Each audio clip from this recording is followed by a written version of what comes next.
Bonjour, Citoyen TV, la chaîne de l'Afrique digne et de sa diaspora, vous présente les brèves. Au sommaire, Côte d'Ivoire, le FPI pour le respect de la Constitution. Diaspora, voyage à la haie. RDC, Bolloré par Luc Michel. Et pour finir, la Chine aide le Népal à réparer ses routes.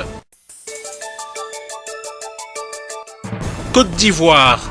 Le FPI appelle le peuple de Côte d'Ivoire à s'opposer à cette énième forfaiture. Flash Info FPI. Le Front populaire ivoirien de Koudou Laurent Gbagbo s'est réuni ce 1er août 2015 en comité central pour discuter et statuer sur la situation sociopolitique que connaît la Côte d'Ivoire actuellement. Permettez-nous de vous donner quelques points des décisions qui ont été arrêtées. Premier point. Le FPI exige le respect de la Constitution et déclare Alassane Dramane Ouattara inéligible et s'oppose à sa candidature à l'élection présidentielle de Côte d'Ivoire. Deuxième point, le parti demande à tous les militants de s'opposer à cette candidature par tous les moyens légaux. Troisième point, les mots d'ordre seront incessamment lancés. Le FPI appelle le peuple de Côte d'Ivoire à s'opposer à cette énième forfaiture. Côte d'Ivoire, Flash Info. Suite à la déclaration du FPI sur l'inéligibilité d'Alassane Dramane Ouattara, les parlements et Agora de Côte d'Ivoire apportent leur soutien au FPI. La Constitution ivoirienne, en son article 35, stipule que pour être candidat au poste de président de la République de Côte d'Ivoire, il faut être ivoirien de père et de mère, eux-mêmes ivoiriens d'origine. La conjonction de coordination et est une précision de taille. Il faut aussi ne s'être jamais prévalu d'une autre nationalité. Aux élections présidentielles de 2000, la Cour suprême a invalidé la candidature d'Alassane Dramane Ouattara au regard de l'article 35 susmentionné. Ouattara est ivoirien de père ou de mère, c'est-à-dire ivoirien par sa mère, Nabintou Cissé, et voltaïque par son père, Dramane. Il fut fonctionnaire international au FMI avec la nationalité voltaïque. Fort de l'analyse qui précède, Alassane Dramane Ouattara n'est pas ivoirien de père et de mère, comme le prévoit la Constitution, et il s'est aussi prévalu d'une autre nationalité. Par conséquent, sa candidature se trouve être aux antipodes de la Constitution ivoirienne. En 2010, selon les accords de Pretoria, le président Laurent Gbagbo, homme d'État au nom de la paix, n'a point modifié la Constitution, mais usé de l'article 48 pour faire de tous les prétendants à la magistrature suprême des candidats exceptionnels. C'est ce qui a fait donc de Dramane Ouattara un candidat exceptionnel. Notons que le COJEP prendra une part active aux actions démocratiques pour faire respecter la loi suprême, la Constitution ivoirienne. Serein, la lutte continue.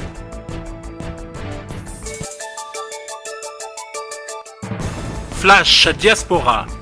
La patriote Audrey appelle à la mobilisation pour soutenir les prisonniers politiques devant la prison de Scheveningen le 7 août 2015, départ le 6 août 2015 à 23h à la gare du Nord. Les prisonniers politiques de la Côte d'Ivoire, ne les oublions pas. Amis patriotes, bonjour. Nous sommes actuellement à la gare du Nord. C'est d'ici que partira le convoi pour la haie pour le 7 août 2015. En compagnie du président Laurent Gbagbo et du ministre Charles Blé Goudé, nous allons magnifier et célébrer les prisonniers politiques de la Côte d'Ivoire. Les autorités de la haie nous ont donné l'autorisation pour la manifestation. Soyons nombreux pour dire non au pouvoir ivoirien qui fait des prisonniers politiques son programme de société.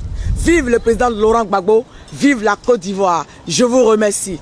Tout de suite, actualité en RDC. Le chef de l'État Joseph Kabila a lancé lundi le travaux de modernisation de l'aéroport international de Goma. Nous sommes là dans le Nord Kivu. Joseph Kabila a ainsi posé la première pierre pour la construction d'une nouvelle tour de contrôle d'une aérogare et l'élargissement justement de la piste jusqu'à 3000 mètres pour un coût total de 52 millions de dollars américains. La cérémonie s'est déroulée en présence de plusieurs grandes personnalités du pays, notamment le Premier ministre Augustin Matata Ponyo, quelques membres du gouvernement, des députés nationaux et la société civile. Tout de suite, Bolloré, analyse de Luc Michel. Pour comprendre ce qu'est Bolloré, il faut avoir un regard qui quitte l'Afrique et qui va en France. La plupart des gens qui sont contre Bolloré en France ignorent son empire africain, ce qu'un réalisateur a appelé l'empire noir de Bolloré, mais la plupart des Africains ignorent la puissance de Bolloré en France. Bolloré, c'est une petite entreprise familiale qui va fêter ses 200 ans en 2022 et qui est devenue une multinationale. En France, c'est 55 000 employés. Bolloré a pris le contrôle d'un ensemble, un groupe multimédia qui s'appelle Vivendi, qui contrôle aussi d'ailleurs des entreprises de services, notamment la fourniture d'eau aux municipalités. Vivendi, depuis quelques semaines, a pris le contrôle total de Canal+, par exemple. Canal+, c'est CanalSat.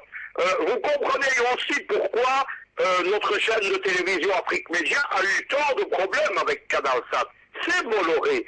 Et vous comprenez pourquoi certaines télévisions fantoches qui sont lancées par les Français pour déstabiliser, notamment au Cameroun, Canal+, pour déstabiliser Afrique Média, vont immédiatement recevoir un accès sur CanalSat. Derrière tout ça, il y a une puissance qui contrôle les médias, qui contrôle les médias en France, ou en Belgique, ou dans toute l'Europe, contrôle la vie politique. Si vous n'avez pas accès aux grands médias, vous n'accédez pas à la grande politique. Donc Bolloré est un homme extrêmement puissant. Il vient de prendre le contrôle donc, de Canal+ en France, qui est une des grandes structures de télévision, et il est en train de l'épurer, c'est-à-dire qu'on élimine les derniers journalistes des grandes télévisions dissidentes pour préparer la campagne d'un ami de Bolloré, la réélection de M. Nicolas Sarkozy. La deuxième chose qu'il faut comprendre, c'est que Bolloré, c'est ce qu'on appelle une dynastie bourgeoise. C'est-à-dire, ce sont de grandes familles qui sont à la convergence du monde de la politique, du monde de la finance et du monde des affaires. Bolloré, c'est ce qui l'a permis de se développer et de faire sa puissance. Il ne l'a pas fait toute seule, ni sa famille. La famille a, depuis la fin du 19e siècle, un allié privilégié. Quand je vais vous donner son nom, vous allez comprendre tout de suite, c'est la banque Rothschild.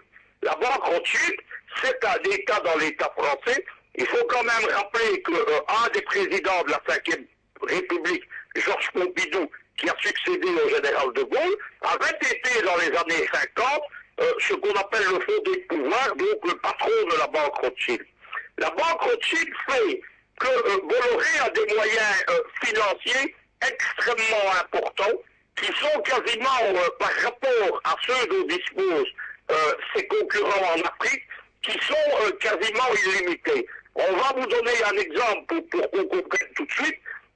Il y a quelques semaines, 2 ou 3 mois, Bolloré a rappelé le marché de ce qu'on appelle le chemin de fer Cotonou-Niamey, qui est donc la boucle de l'Afrique de l'Ouest qui va traverser 5 pays.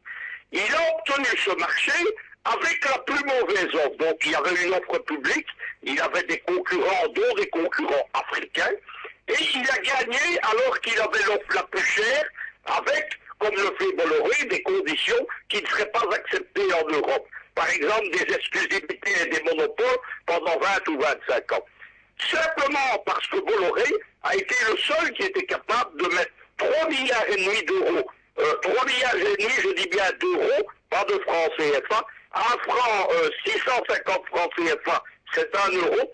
Vous voyez, c'est une somme dont disposent certains États. Eh bien, il a mis ça sur la table sans aucun problème grâce à ses alliances financières. Maintenant, la dernière chose, c'est la place de Bolloré dans la France-Afrique.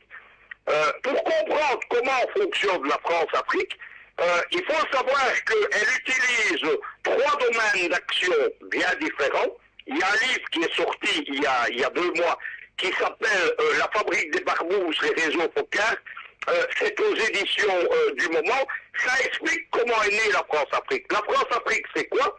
Ce sont les organismes de l'État français, l'Élysée, le Quai d'Orsay, l'armée, les services secrets. C'est les réseaux parallèles, ce qu'on appelle les barbouzes, c'est-à-dire les gens comme Foccart et ceux qui lui ont succédé. Et le troisième domaine, c'est une particularité de l'impérialisme français à l'époque moderne, c'est que la France-Afrique s'appuie sur les multinationales françaises. Au départ, c'est elle, c'est Areva, etc. Je vais vous donner un exemple pour dire jusqu'où ça va. En 1975, Foccart ne peut plus parce que le nouveau président Giscard d'Estaing n'est pas un gaulliste. On lui demande de s'en aller, les réseaux Foccart restent en place et la multinationale ELF crée un service de sécurité qui est un service secret parallèle où on réemploie tous les barbouzes de M. Foccart. Dans les années 80, Mitterrand arrive au pouvoir et jusque-là, c'était des multinationales détenues par l'État français. C'est les nationalisations faites par le général de Gaulle en 1945. L'ironie de l'histoire veut que Mitterrand, qui jouait à l'homme de gauche, c'est l'homme qui va privatiser parce qu'il a mis la France en faillite. Et à ce moment-là, la France-Afrique doit revoir sa politique puisque les monopoles d'État commencent à disparaître. Et on choisit, parce que c'est bien un choix qu'on a fait, pour des raisons qui étaient liées à l'origine des groupes industriels, etc., l'Élysée a choisi, avec ses partenaires, un certain nombre de nouvelles multinationales pour s'emparer et contrôler la France-Afrique. C'est le début de l'émergence du groupe Bolloré, qui devient, comme on l'a bien dit, d'une papeterie familiale il y a 200 ans, qui devient une grande multinationale. Dans ce domaine-là, elle a l'appui des banques, elle a bien entendu l'appui de ce qu'on appelle la diplomatie de l'État français, puisque la diplomatie de l'État français, c'est assez simple, c'est-à-dire que, par exemple, si vous voulez de l'aide au développement, ou des crédits ou des choses pareilles, vous devez prendre des marchés. Les Américains fonctionnent comme ça, les Anglais fonctionnent comme ça, et évidemment les Français. Il y a un chantage permanent de la France, mais aussi de la Belgique, de l'Union européenne. Vous n'avez pas de crédit ou d'aide au développement si vous ne prenez pas les compagnies, et parfois on vous impose les compagnies hors marché public.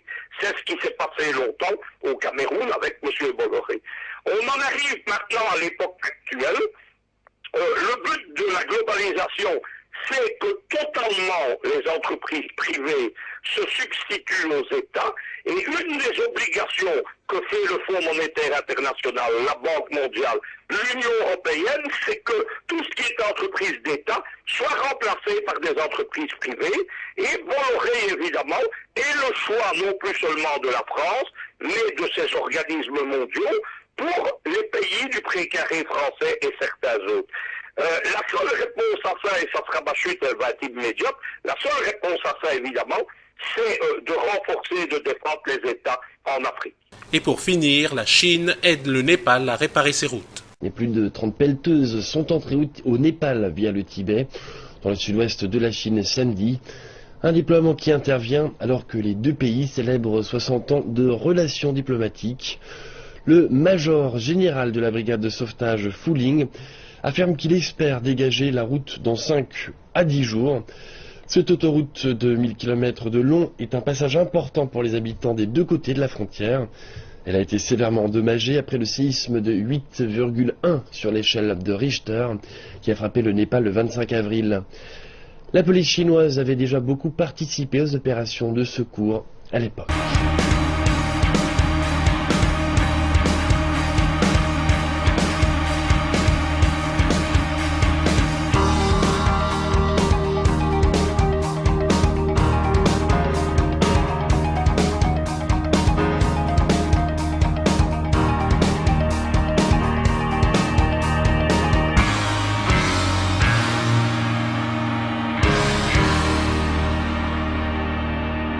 Citoyen TV, la chaîne de l'Afrique digne et de sa diaspora, vous a présenté Les Brèves.